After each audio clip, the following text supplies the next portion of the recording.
Coding decoding থেকে একটি question দেখো কি আছে যদি এবি মানে 25 বিসি মানে 57 এবং বিডি মানে 58 হয় তবে সি এ ডিবি এর মান কত আমরা বের করব। তো চলো একটু লিখে নেই।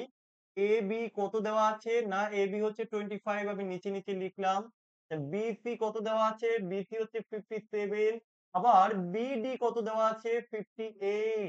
তাহলে আমাকে বের করতে হবে সি এ ডিবি এর ভ্যালুটা কত। আমরা কিভাবে বের করব? দেখো একটা জিনিস লক্ষ্য করো, এখানে বি রয়েছে, তাই না? তো এই বি এর যে ভ্যালু দেখো বি এর ভ্যালুটা ওরা 5 ধরেছে, রাইট?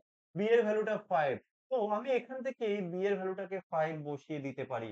এবার বাকি যে লেটার গুলো রয়েছে a ইকুয়াল টু 2 আমি a এর জায়গায় যদি 2 ধরে বসিয়ে দেই, আচ্ছা c ইকুয়াল টু 7 চলো c এর জায়গায় যদি 7 বসিয়ে দেই, d ইকুয়াল টু 8 তো d এর জায়গায় যদি 8 বসিয়ে দেই, তাহলে আমরা পাবো 72 85।